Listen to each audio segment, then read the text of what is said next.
Assalamualaikum warahmatullahi wabarakatuh. Berjumpa lagi dengan saya Fuad Hasan, CGP Angkatan 10 dari Kabupaten Tasikmalaya. Pada kesempatan ini saya akan melakukan wawancara dengan kepala sekolah yang merupakan narasumber dalam kegiatan kali ini. Untuk perkenalkan, silakan Ibu memperkenalkan diri. Terima kasih. Assalamualaikum warahmatullahi wabarakatuh. Waalaikumsalam. Perkenalkan, nama saya Hani Siti Hasanah. Saya merupakan kepala sekolah di SDN 2 Salopa. Cukup, Pak? Terima kasih Bu perkenalannya. Terima kasih waktunya. Pada kesempatan ini Ibu sudah bersedia menjadi narasumber untuk dimintai jawaban ataupun wawancara dengan saya pada kesempatan ini. Baik Bu, langsung saja ke pertanyaan kaitan dengan wawancara kali ini. Yang pertama, selama ini bagaimana Ibu dapat mengidentifikasi kasus-kasus yang merupakan dilema etika atau bujukan moral, seperti itu? Baik Pak, dilema etika dan bujukan moral ya. Yang pertama saya akan mengklasifikasikan dulu ya, ketika ada permasalahan di sekolah. Diklasifikasikan dulu. Kalau misalkan situasi permasalahannya itu dihadapkan dengan benar lawan benar, maka itu saya klasifikasikan sebagai dilema etika. Kalau misalkan benar lawan salah, maka itu saya klasifikasikan sebagai bujukan moral. Oke, baik Bu, terima kasih. Untuk selanjutnya Bu, selama ini bagaimana Ibu menjalankan pengambilan keputusan di sekolah Ibu, terutama untuk kasus-kasus di mana ada dua kepentingan yang sama-sama benar atau sama-sama mengandung nilai kebajikan? Seperti apa Bu? Itu yang dimaksud dilema etika ya? Iya, itu maksudnya dengan kasus dilema etika. Mungkin yang pertama saya mengidentifikasi terlebih dahulu ya Pak. Iya. Siapa yang terlibat dalam permasalahan tersebut, lalu tentunya setelah diidentifikasi kita kumpulkan data-data, setelah itu kita mencari solusi, baru kita mengambil keputusan. Oke, jadi seperti itu ya Bu, langkah prosedur ataupun langkah yang Ibu laksanakan ketika mengambil sebuah keputusan. Nah, tadi sebagian langkahnya sudah Ibu sampaikan. Nah, selanjutnya langkah-langkah atau prosedur seperti apa yang biasa Ibu lakukan selama ini dalam mengambil keputusan tersebut? Ya seperti yang tadi sudah saya sampaikan ya Pak, ada beberapa langkah yang kita lakukan, yaitu yang pertama tadi itu yaitu menentukan penyebab permasalahannya, terus siapa saja yang terlibat dalam permasalahan tersebut. Lalu kita setelah itu mengumpulkan data dan melakukan dialog dan diskusi, atau apabila misalkan kita merasa perlu untuk melakukan diskusi dengan rekan sejawat misalkan. Iya, terima kasih ya Bu, bagus sekali langkah-langkahnya dalam melakukan atau mengambil sebuah keputusan yang Ibu lakukan. Nah, selanjutnya Bu, hal apa saja yang selama ini Ibu anggap efektif dalam mengambil keputusan pada kasus-kasus dilema etika? Tentunya seperti yang saya tadi sampaikan, bahwa ketika kita dihadapkan dengan sebuah dilema etika, kita itu tidak bisa menentukan atau memutuskan keputusan itu, dan kita meminta bantuan kepada orang lain atau meminta saran kepada yang ahlinya. Misalkan kan di sekolah ada guru BP, jadi di sana kita itu bisa bermusyawarah, lalu bisa juga belajar dari pengalaman orang lain yang mengalami masalah tersebut, begitu. Ya, seperti itu ya Bu ya, terima kasih. Nah, untuk selanjutnya, hal apa saja yang selama ini menjadi tantangan bagi Ibu dalam mengambil keputusan pada kasus dilema etika? Tantangannya seperti apa? Tentu saja ya Pak, tantangan itu ada. Karena dari tadi juga bahwa dilema etika itu kita itu dihadapkan dengan permasalahan yang benar lawan benar. Tentunya itu memiliki tantangan yang beda lagi dengan bujukan moral. Nah, di sini kita bisa mencari solusi, yaitu dengan mencari solusi yang terbaik sehingga tidak ada pihak yang merasa dirugikan. Nah, di sini mungkin keobjektifan dan keberadilan yang di sini yang diutamakan. Baik ya Bu, jadi pastinya lah khususnya Ya. di kasus dilema etika itu berat, Iya. akan menjadi sebuah tantangan Benar. karena tantangannya itu dua-duanya Duanya benar. benar. Sementara kita harus mengambil sebuah keputusan. Tentunya tidak seberat ketika kasusnya atau situasinya itu rujukan Rujukan moral. moral. Dilema etika itu karena dua-duanya benar, Iya. tapi situasi itu tetap kita harus mengambil sebuah Sebuah keputusan. keputusan. Baik Bu, terima kasih. Iya. Nah, untuk selanjutnya dalam apakah yang Anda miliki, apakah Anda memiliki sebuah tata cara, jadwal gitu, sebuah jadwal dalam penyelesaian kasus dilema etika ini, atau apakah langsung menyelesaikannya di tempat ketika ada permasalahan, atau memiliki jadwal tertentu untuk menyelesaikan permasalahan tersebut? Iya. Dalam hal ini mungkin lebih situasional ya Pak. Iya. Misalkan kalau permasalahannya itu ringan gitu ya, kita anggap ringan, maka kita bisa mengambil keputusan pada waktu itu.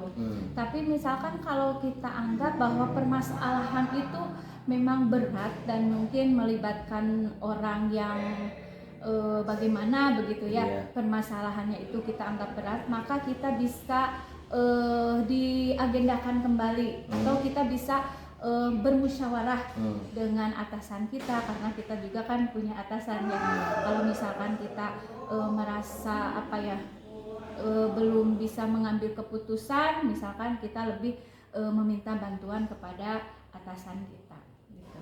Oke. Jadi lebih tergantung dilihat ringan beratnya permasalahan tersebut ya. Jadi intinya satu situasional, yang Iya. kedua melihat Ringan. tingkat kerumitan Kerumitan, dari iya. permasalahan Iya. atau situasi tersebut. Iya, Jadi betul. bisa ada penjadwalan, kalau memang dianggap ringan bisa saja di tempat pada saat Pada itu, saat itu. jika dipandang perlu dan dianggap bahwa situasinya tidak begitu berat. Iya, Baik Bu, betul terima sekali, kasih. Pak. Untuk selanjutnya, adakah seseorang atau faktor yang selama ini dapat membantu dalam pengambilan keputusan dalam kasus dilema etika yang pernah Ibu alami? Iya, tentunya saya itu kan seperti yang tadi sudah saya sampaikan bahwa saya juga punya atasan ya, Iya. ada pengawas. Nah, ketika kita dihadapkan dengan sebuah permasalahan, apalagi dilema etika, maka saya musyawarahkan dulu yang pertama dengan rekan kita di sekolah. Kalaupun misalkan dianggap dengan rekan belum ada nilai temunya, misalkan saya meminta kepada atasan saya untuk membantu dalam pengambilan keputusan yang saya hadapi. Oke, baik Bu ya. Selanjutnya Bu, Iya. nih yang terakhir ya. Iya. Dari semua hal yang telah Ibu sampaikan tadi, pembelajaran apa yang dapat Ibu petik dari pengalaman dalam hal pengambilan keputusan dilema etika tersebut? Iya. Menurut saya tentunya ketika kita dihadapkan dengan sebuah permasalahan, jadi sebelum mengambil keputusan itu kita harus lebih menganalisis dulu ya, menganalisis dulu atau mempertimbangkan terlebih. Assalamualaikum warahmatullahi wabarakatuh. Berjumpa lagi dengan saya Puadasan CGP Angkatan 10 dari Kabupaten Tasikmalaya. Pada kesempatan ini saya akan melakukan wawancara dengan salah seorang kepala sekolah, dan pada kesempatan ini saya tidak sendiri, sudah ditemani oleh Ibu Kepala. Untuk perkenalkan, silakan Ibu memperkenalkan diri Bu. Assalamualaikum warahmatullahi wabarakatuh. Perkenalkan, saya Titik sebagai kepala sekolah di SD Negeri Cikasungka yang kali ini akan berkomunikasi atau berwawancara dengan Bapak Puan sebagai CGP Angkatan 10 dari Kabupaten Tasikmalaya. Baik Bu, terima kasih perkenalannya, terima kasih waktunya. Ibu sudah meluangkan waktu untuk menjadi narasumber pada kesempatan ini. Saya akan melakukan wawancara Bu kaitan dengan pengambilan keputusan yang mengandung nilai-nilai kebajikan atau yang disebut dengan dilema etika. Baik Bu, untuk menghemat waktu saya langsung saja ke pertanyaan yang pertama. Selama ini bagaimana Ibu dapat mengidentifikasi kasus-kasus yang merupakan dilema etika atau bujukan moral? Dalam mengidentifikasi masalah ya Pak, terutama terkait dengan namanya bujukan moral atau yang namanya dilema etika ya Pak, tentunya harus benar-benar selektif dalam mengidentifikasi dalam hal ini, tentunya mengidentifikasi masalah secara umum, selanjutnya memahami sifat dari permasalahan tersebut, dan lalu kita mengembangkan atau melakukan diskusi dengan teman sejawat tentunya, karena ditakutkan dalam pengambilan keputusan kita tidak tepat seperti itu Pak. Oke, baik Bu ya. Selanjutnya, pertanyaan selanjutnya, selama ini bagaimana Ibu menjalankan pengambilan keputusan di sekolah yang Ibu pimpin saat ini, terutama kasus-kasus di mana ada dua kepentingan yang sama-sama benar atau sama-sama mengandung nilai kebajikan atau yang disebut dengan kasus dilema etika. Nah tentunya Pak, dalam pengambilan keputusan seperti itu ya Pak, dalam dilema etika yang dimana kasusnya sama-sama benar, tentunya kita harus benar-benar mempertimbangkan atau memperhatikan kebermanfaatan untuk orang banyak seperti itu Pak, dan meminimalisir dampak negatif dari keputusan yang kita ambil itu Pak. Oke, baik Bu, terima kasih. Nah selanjutnya Bu, langkah-langkah atau prosedur apa yang Ibu lakukan dalam melakukan pengambilan keputusan selama ini? Langkahnya seperti apa? Langkah-langkah yang saya ambil, pertama kita mengidentifikasi masalahnya, selanjutnya kita mengumpulkan informasi tentunya dari berbagai pihak ya Pak, dan selanjutnya kita mencari solusi untuk alternatif tersebut, dan selanjutnya kita tentunya mengambil tindakan Pak untuk pengambilan keputusan yang dianggap tepat.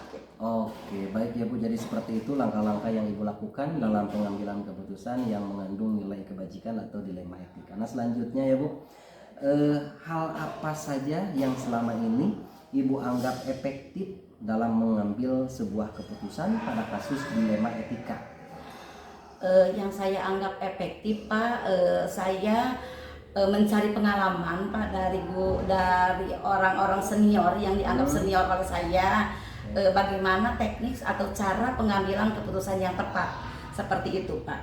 Oke, jadi berkomunikasi dengan orang yang dianggap pengetahuannya lebih atau pernah mengalami dari kasus-kasus terutama dari kasus yang sama seperti apa yang kita alami Pak.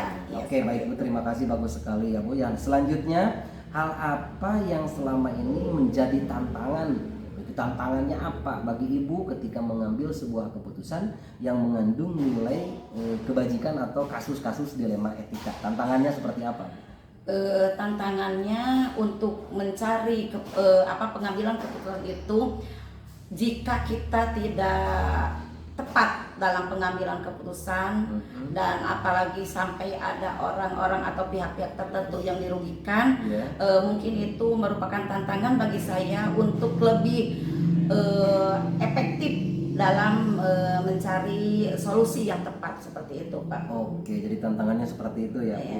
Oke, pertanyaan selanjutnya Bu, apakah Ibu memiliki sebuah tata kelola atau penjadwalan dalam pengambilan keputusan atau langsung saja diputuskan di tempat saat itu gitu? Jadi apakah dijadwalkan, jadwalnya tertentu, atau memang situasional atau sesuai pada saat itu ada masalah langsung diputuskan seperti itu, atau seperti apa yang Ibu lakukan? Kalau saya Pak, untuk melakukan pengambilan keputusan itu, seandainya permasalahannya dapat diselesaikan saat itu juga, dapat keputusannya dapat diambil saat itu juga, saat itu pun saya pengambilan keputusan saya lakukan. Namun apabila permasalahannya dianggap sulit atau dianggap rumit yang memerlukan bermusyawarah dengan teman sejawat, atau mungkin juga dengan orang-orang terkait, atau mungkin saya perlu berkomunikasi dengan atasan. Nah tentunya saya mengambil jadwal di luar hari itu seperti itu Pak. Jadi saya melihat dalam pengambilan keputusan itu tentang waktu, melihat bagaimana ringan dan beratnya permasalahan. Oke, jadi tidak punya jadwal tertentu tapi situasional. Seperti ada yang itu, dilakukan langsung di tempat, ada yang menunggu waktu karena mungkin melihat tingkat kerumitan atau tingkat kesulitan dari permasalahan-permasalahan yang Iya, jadi seperti itu. tidak punya jadwal yang pasti, tidak juga langsung di tempat, jadi melihat situasi dan kondisinya seperti itu ya Bu. Iya. Baik Bu. Nah untuk pertanyaan selanjutnya Bu, adakah seseorang atau faktor-faktor yang selama ini mempermudah atau membantu Ibu dalam pengambilan keputusan dalam kasus dilema etika? Oh, tentu ada Pak, faktor-faktor yang selama ini menunjang ya Pak dalam pengambilan keputusan saya. Terutama ya saya yang sangat mendukung itu adalah teman sejawat, diajak untuk bermusyawarah, juga orang-orang terkait seperti tokoh masyarakat, terutama juga komite sekolah. Jika ada permasalahan di sekolah, saya selalu libatkan orang-orang yang dianggap terkait dengan permasalahan seperti itu Pak. Oke, baik Bu, terima kasih. Nah ini merupakan pertanyaan ataupun yang pemantik yang terakhir dari saya Bu dalam wawancara ini. Dari semua hal yang Ibu telah sampaikan saat ini, pembelajaran apa yang dapat Ibu petik atau Ibu ambil dari pengalaman Ibu dalam mengambil keputusan dilema etika? Apa pembelajarannya? Ya Pak, tentunya pembelajarannya sangat banyak sekali ya Pak. Dalam pengambilan keputusan tentunya mestinya kita harus selalu berhati-hati karena ditakutkan ada orang-orang yang merasa dirugikan, dan kita berharap dalam pengambilan keputusan kita ini tentunya banyak orang yang merasa nyaman dengan keputusan yang kita ambil, dan di saat kita memutuskan suatu kebijakan yang kita ambil, tentunya harus selalu mempertimbangkan kebermanfaatan dan meminimalisir dampak negatif daripada permasalahan atau keputusan yang kita ambil, seperti itu Pak. Baik Bu, terima kasih. Tidak terasa wawancara dengan Ibu rupanya dicukupkan sekian. Sekali lagi terima kasih atas jawaban-jawabannya. Pengalaman baru bagi saya juga. Mudah-mudahan di lain waktu kita bisa berjumpa lagi. Ibu tetap dalam keadaan sehat. Amin. Saya juga mohon doanya kegiatan ini tetap berjalan dengan lancar. Sekali lagi terima kasih. Sekian. Assalamualaikum warahmatullahi wabarakatuh. Waalaikumsalam warahmatullahi wabarakatuh.